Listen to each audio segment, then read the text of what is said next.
Welcome inside another episode of the Sherwood Park Crusaders pregame show. My name is Zach Mars, bringing you this one from Center Fireplace here in Fort McMurray, Alberta, where the Sherwood Park Crusaders are getting set to take on the Fort McMurray Oil Barons.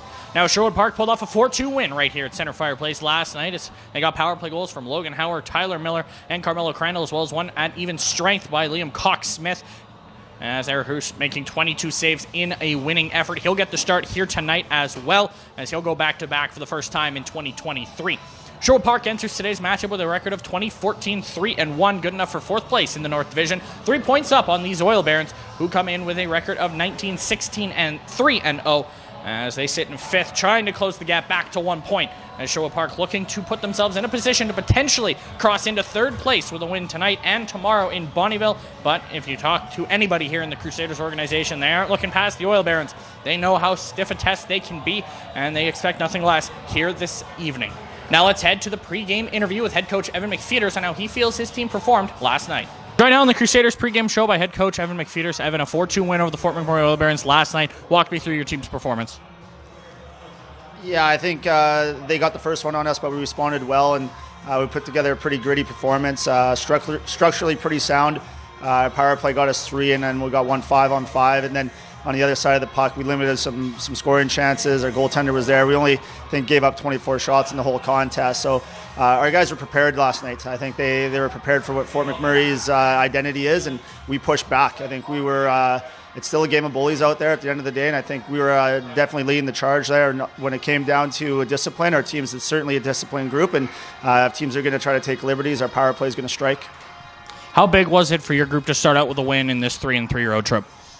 Yeah, it's big. It's big for, big picture thinking in terms of what our standings are looking like right now, playoff positioning, and obviously we're fighting here for home ice and trying to climb the standings here. And in our dressing room, we're trying to get up the standings here. We're not satisfied in fourth place. We want to climb, and I think we've built a pretty good group and a pretty good nucleus of players here. And what we're seeing in the back half of the season, we're getting contributions from someone new every single night.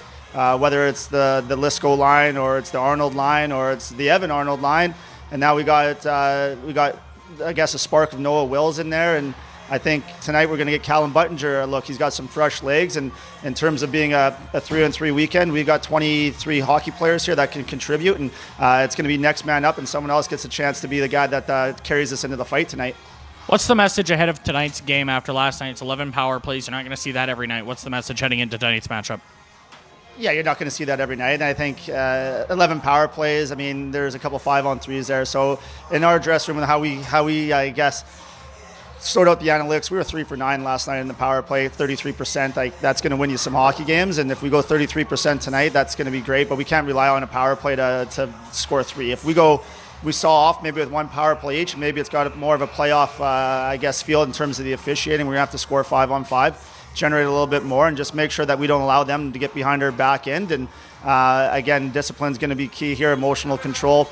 But everything we talk about in our dressing room starts with our second efforts, our determination, and that's what we need to start with, the mindset at 0-0. Again, last night was great. We did our job. Now we got to see if good teams can do it twice in a row, and we feel we're a good team. You're going back to Eric Roos in net tonight. What did you see last night that gave you the confidence to go back to him back-to-back?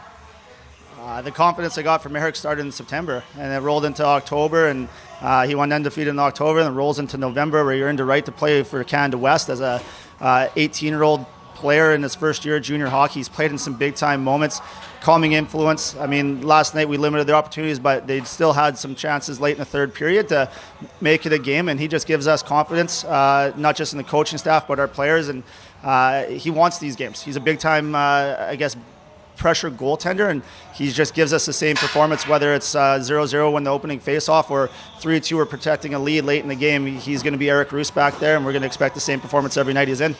What's the message on the bench in a hostile crowd like this, playoff-like environment for your group, especially a lot of younger guys in the lineup? The message is junior hockey boys. These are the fun ones. This is why we still do it. I think for me personally, I get excited to come to this building because you got 2,000 people here. They're calling you every name in the book, and they're trying to get under your skin. But this is why we do it. Junior hockey is the best experience you'll ever have, and I'm fortunate enough to get to work in this. And we like to come up to Fort McMurray, and we embrace this atmosphere. And we certainly like when we're the enemy in enemy territory, and we can come out to a lead, and they're all over us. It actually gives us a boost. So we hope that there's energy in the building tonight. We hope they're yelling and screaming at us, and they're calling us all these names, because I think it just gives us a little bit more for a jump, and I guess a little bit more incentive to come out with 2 points. All right, thanks for this, Coach. Good luck tonight. Thanks, Zach.